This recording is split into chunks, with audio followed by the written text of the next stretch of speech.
He didn't choose it. They appointed him to. Hi guys, thank you guys so much for tuning into our channel. We know we haven't really like posted any videos, but it's just because someone decided to leave the countries. But anyways, you're blaming me. You're actually blaming me. Okay, cool. I'm not blaming her. You know what I mean? Anyways, but she's back. She left me for a week, guys. Oh, my life. She left me for a week. Okay. I was a week without my baby. I know. I'm so happy to see her. Oh, did you get a sniff of my hair? No, your hair's great. This is wonderful. Okay. Anyway. Anyways, with that being said, by the way, I'm Shelly. And I'm Abigail. So, on this episode... Yes, episode 1, season 1. Season 1 of episode TwinszTalk. On this episode of TwinszTalk, we'll be talking about identity, and Abby will just like go into more details like why we chose this topic. First of all, just a disclaimer on the side. We ain't no Bible scholars. We ain't Bible scholars out here, but we're literally just like sharing what we've learned on that topic, and hopefully, it can just encourage you guys out there on like what we've learned. So, So the media that we see on a day-to-day basis, kind of they associate people we're with and things we have with our identity, whether it be a relationship, like Kimye or Jedward. For example, John and Edward are two individuals, but they're known as Jedward. You say Jedward, you don't really think of John and Edward as individuals, you think of Jedward together. And so their association has now become their identity. And so it may be a relationship, it may be the way you look. Like, I know for a fact if you say certain celebrities' names to me straight away, I think of certain things and they have certain associations. For example, maybe Nicki Minaj, she has like a she has a specific body type that may influence girls to maybe wear certain clothes or like put on like 4 waist trainers to have a certain body image, or whether it be Kylie Jenner with the way she puts on makeup or has full lips. It can give out a certain image. That's the thing that they're identified with.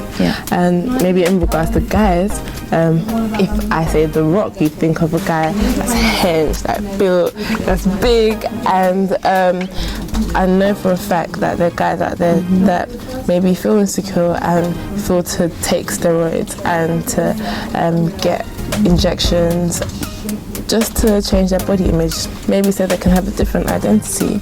And just to kind of like back up with what Abby said as well, because I know like girls, like some of us, like we suffer from like hyperpigmentation, and we'll feel like we want to wear makeup just to cover that up. Like I do understand that there's nothing wrong with you wearing like makeup to like cover up, like just to have that even tone kind of like complexion going for you. But and even for guys as well, like you go to the gym to get fit because you want to be healthy, and I do promote the healthy lifestyle because you have to make sure that you're healthy and fit.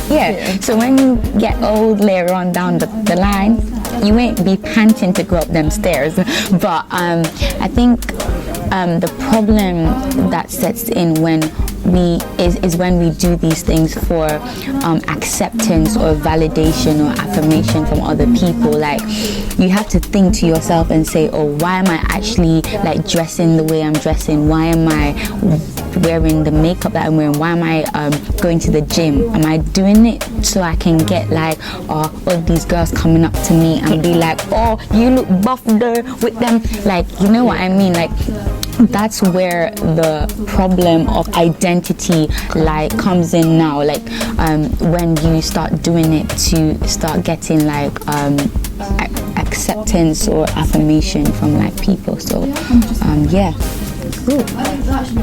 and also sometimes our personal identity, so that the way how we view ourselves is based on like experiences that we've gone through. Like maybe in the past you've been like abused or you've been bullied, so you kind of like build up this this identity of, oh, I'm this certain way, or I'm this person because of what people have said or how people have reacted towards me. So that's how Cool. Hey, Four Eyes. My name's Abigail.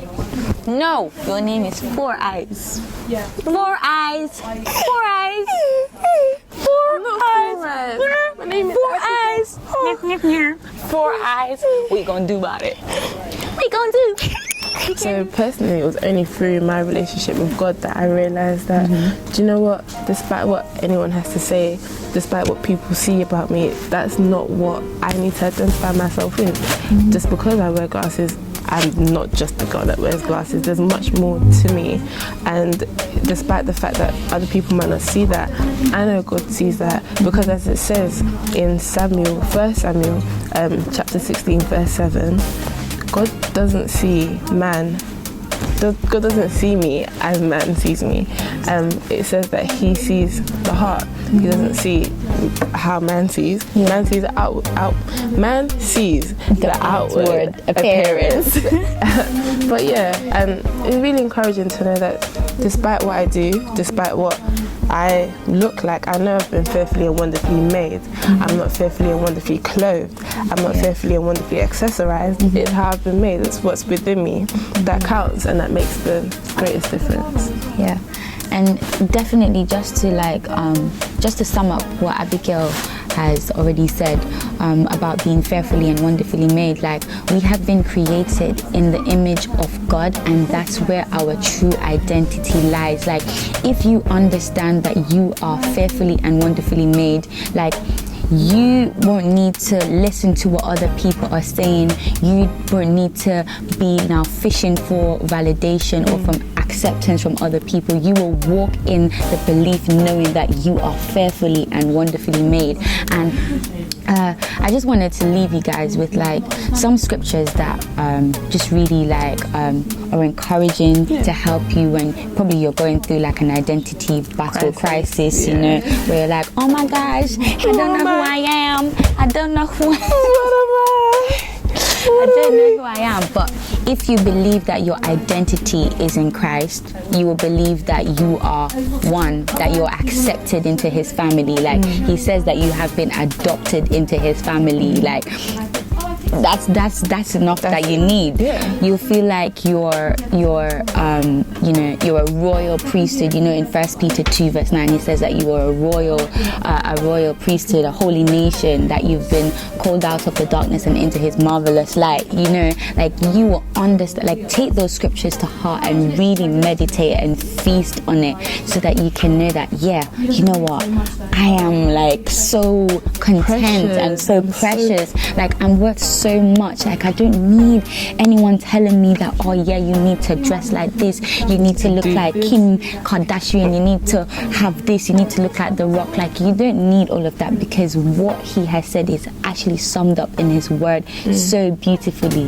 Like, you are fearfully and wonderfully made by the Creator of the universe. That is just so beautiful. Like, there's nothing else that I can say but finding that assurance in knowing that you have been made by Him. So so we hope you've been blessed by this, and be unique, be unashamed. So thanks guys, bye bye.